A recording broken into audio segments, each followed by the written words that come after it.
Hello and welcome. मागच्या व्हिडिओमध्ये आपण पाहिलं की सिंपल सेंटेन्सला कंपाऊंड आणि कॉम्प्लेक्स सेंटेन्समध्ये कसं चेंज करायचं. या व्हिडिओमध्ये आपण पाहू की जर आपल्याला कॉम्प्लेक्स सेंटेन्स दिलेलं असेल तर त्याचं सिंपल किंवा कंपाऊंड कसं बनवायचं. मागचे जे आपण सेंटेन्सेस पाहिलेले आहेत त्याच्यामधून ते ट्रान्सफॉर्मेशन तुम्हाला बरंचसं कॉम्प्लेक्स टू सिंपल आणि कंपाऊंड कळेल. या व्हिडिओमध्ये स्पेशली आपण पाहणार आहोत जर रिलेटिव्ह क्लॉजेसवालं कॉम्प्लेक्स सेंटेन्स जर आपल्याला दिलेलं असेल तर त्याचं सिंपल आणि कंपाऊंड कसं करायचं. कॉम्प्लेक्स विथ रिलेटिव्ह क्लॉजेस यालाच आपल्या एक्झाममध्ये विचारताना रिमूव्ह हू ऑर विच असं पण म्हणतं. सेंटेन्स देतील आणि म्हणतील रिमूव्ह हू जर हू असेल तर, किंवा म्हणतील रिमूव्ह विच. ठीक आहे, तर हे सेंटेन्सेस रिमूव्ह हू करायचं आहे, रिमूव्ह विच करायचं आहे, म्हणजेच काय करायचं आहे, त्याला एक तर सिंपल बनवायचं आहे किंवा कंपाऊंड बनवायचं आहे. त्याचं टेक्निक कसं आहे याचं जरा पाहूया आपण. ठीक, पहा. I hired a room which faced a huge playground. हा आला इथे, which faced a huge playground, right?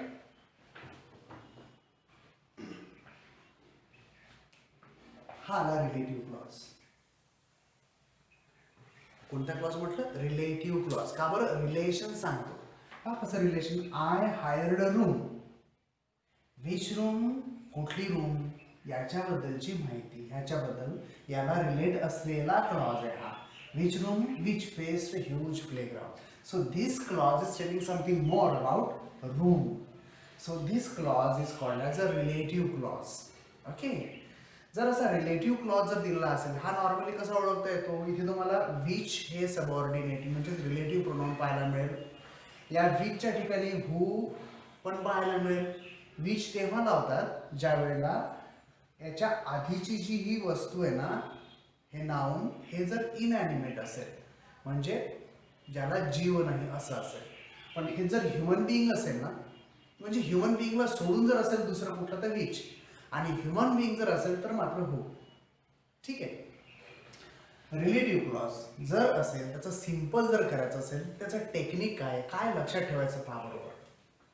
I had a room which, ह्या विच वरती कॉन्सन्ट्रेट करायचं बरोबर. विच नंतरचा जो हा वर्ब आहे ना, ह्या वर्ब कडे जरा पाहून घ्यायचा. हा फेस्ट वर्ब आहे.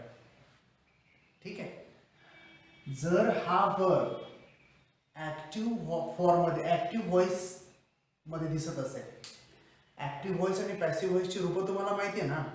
टू बीचं रूप आणि क्रियापदाचं तिसरं रूप. The form of to be plus past participle of verb और थर्ड फॉर्म ऑफ वर्ब. या रूपामध्ये जर तुम्हाला दिसत असेल वर्ब, पॅसिव्ह व्हॉइस नसेल, ऍक्टिव्ह व्हॉइस. सिंपल.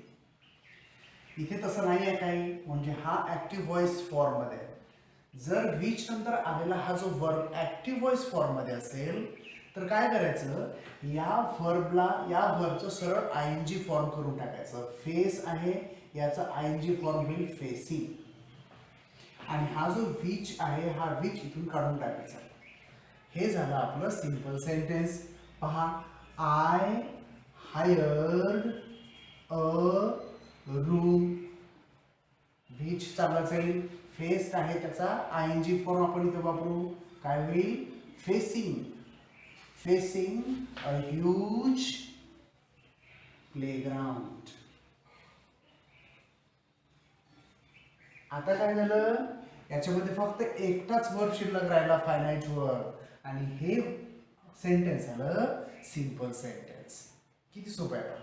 हा, जर विच रिलेटिव्ह प्रोनाउन असलेला जर कॉम्प्लेक्स सेंटेन्स जर येत असेल तर त्याचं सिंपल करायचं झालं तर विच नंतरचा हा वर्ब फॉर्म बरोबर पाहून घ्यायचा. हा वर्ब फॉर्म जर ऍक्टिव्ह व्हॉइस फॉर्म मध्ये असेल तर ह्याला आयएनजी फॉर्म मध्ये चेंज करायचं, विचला काढून टाकायचं. You will get a simple sentence like this.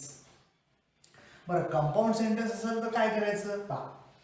I hired a room, हा हायर्ड वर्ब आहे. आय हायर्ड अ रूम हा क्लॉज आहे ना. विच नंतरचा फेस्ड अ ह्यूज प्लेग्राउंड हा दुसरा क्लॉज आहे तयार, त्याला फक्त प्रिन्सिपल क्लॉज मध्ये रूपांतरित करायचं आहे. हा डिपेंडिंग क्लॉज आहे. विच कोणासाठी आलाय? रूम साठी आलाय. म्हणजेच काय फेस करते? रूम फेस करते. ह्या रूमचं जे प्रोनाउन आहे ना, रूमसाठी कोणतं प्रोनाउन यूज करू आपण? इट. हे इट हे प्रोनाउन इथे ठेवून द्यायचं, विच काढून टाकायचं आणि इट, आणि विचच्या ठिकाणी अँड ठेवायचं. काय ठेवायचं? अँड. असं जर केलं तर काय होईल पहा. I hired a room. हा असाचा असायला. विचला काढून टाकायचं, त्याच्या ठिकाणी ठेवायचा अँड. आणि आता ह्या वर्बच्या अलीकडे ह्या विच ज्याला क्वालिफाय करतोय ना, हा रूम, याचं प्रोनाउन ठेवायचं इट. कोणासाठी आलाय? इट. ह्या याच्यासाठी, ज्याच्यासाठी हा क्लॉज आलाय ना, त्याचं प्रोनाउन इट. ठीक आहे. आणि बाकी जसं आहे तसं, फेस्ट अ ह्यूज प्लेग्राउंड.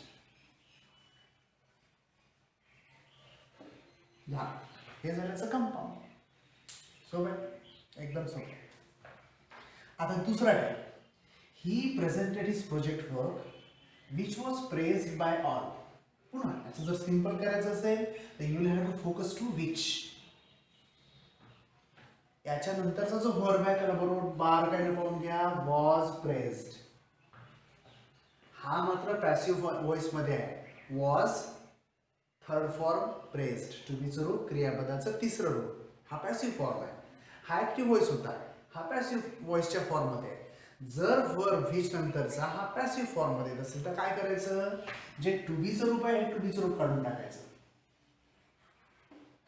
फक्त थर्ड फॉर्म ठेवायचं. हा वॉज असेल तर काढून टाकायचा, मे बी असेल तर मे बी काढून टाकायचं. ठीक. कुड बी असेल कुड बी काढून, फक्त थर्ड फॉर्म ठेवायचं, बाकी सगळं टू बीचं रूप काढून टाकायचं. हॅव बीन असेल तर अख्खं हॅव बीन काढून टाकायचं, फक्त थर्ड फॉर्म ठेवायचा. ठीक. आणि हा विच आहे हा पण काढून टाकायचा. तर सिंपल सेंटेन्स आपला बनेल पहा कसं. ही प्रेझेंटेड हिज प्रोजेक्ट वर्क. इथपर्यंत आपला क्लॉज. विच चाललं जाईल, टू बी स्वरूप चाललं जाईल, फक्त थर्ड फॉर्म ठेवायचा. Praised by all. आपलं सिंपल सेंटेन्स तयार झाला. याच्यामध्ये फक्त हा एकच फायनाइट वर्ब आहे. हा दिसतो फायनाइट वर्ब सारखा, पण हा फायनाइट वर्ब नाही.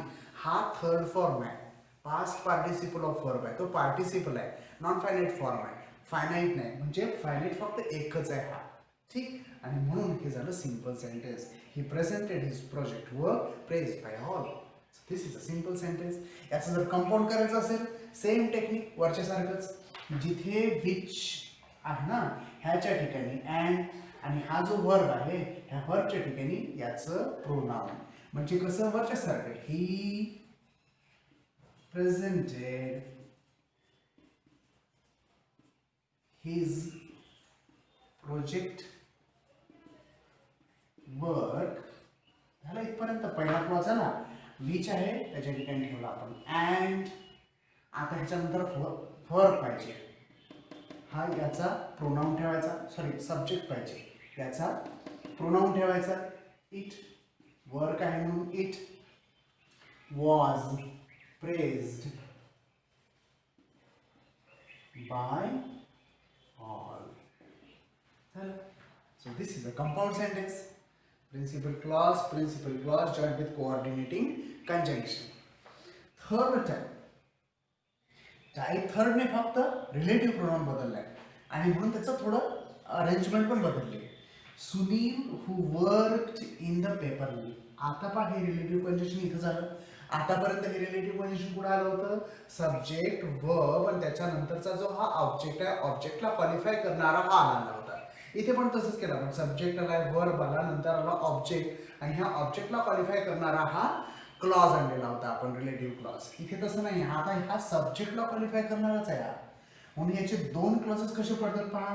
हु worked in a paper mill हा झाला एक क्लॉज, आणि Sunil earn enough for his family हा झाला दुसरा clause.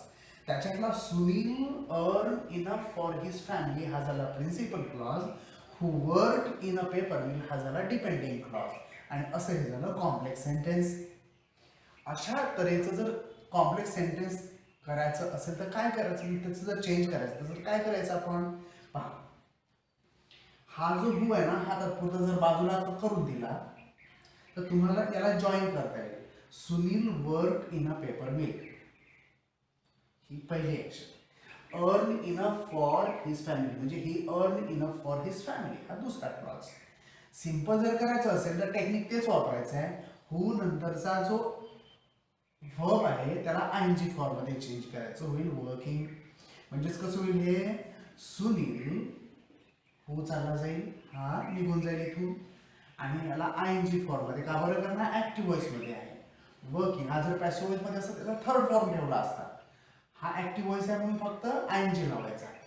Working, Sunil working in a paper mill earned enough for his family. Simple sentence. आयएनजी form, फक्त एकच फायनाइट वर्ब आहे, अर्न. हा झाला आपला Sunil working in a paper mill earn enough for his family. The simple sentence. जर याचं compound sentence करायचं असेल तर काय करायचं, इथून एवढा हा एक क्लॉज होता, फक्त सुनीलला सोडलं तर हा एक क्लॉज करायचा, हा दुसरा क्लॉज करायचा, त्याच्यामध्ये अँड ठेवून द्यायचं. म्हणजे कसं होईल, सुनील ऑफकोर्स हू राहणार नाही, वर्क. आता मात्र याचा आयएनजी करायचं नाही कारण आपल्याला सेपरेट क्लॉज पाहिजे, म्हणजेच तो फायनाइट फॉर्म मध्येच ठेवायचा. Worked in a paper mill and earned enough for his family. Full stop. So this is a compound sentence. When a complex sentence has been given with a relative pronoun or relative clause, we can change this complex sentence into simple and compound sentence like this. These are very tricky. You can do it very nicely, but keep in mind की who किंवा which नंतरचा जो हा verb आहे हा जर active voice मध्ये असेल तर त्याला आयएनजी फॉर्म मध्ये कन्वर्ट करा सिंपल बनवण्यासाठी. आणि जर त्याला कंपाऊंड करायचं असेल तर दोन क्लॉजेसच्या मध्ये अँड ठेवून द्या. बस हेच टेक्निक आपल्याला तीनही याच्यात वापरायचं असतं, फक्त पोझिशन त्याची बरोबर पाहून घ्यायची. ठीक आहे. आणि you can change this complex sentence into simple and compound sentence. I hope हे सगळं तुम्हाला जोडलं असेल आणि अशा टाईपचे सेंटेन्सेस जर आपल्याला आलेत परीक्षेला तर we can do it very nicely and very easily. No worries. Okay. याच्यानंतर अजून काही असेल, काही क्वेरीज असतील मला कॉल करायला, माझ्या पर्सनल व्हॉट्सॲपवरती कॉल करायला बिलकुल विसरायचं नाही. Just call me. Okay. I shall be ready to solve your difficulties. Till then bye, take care and stay safe.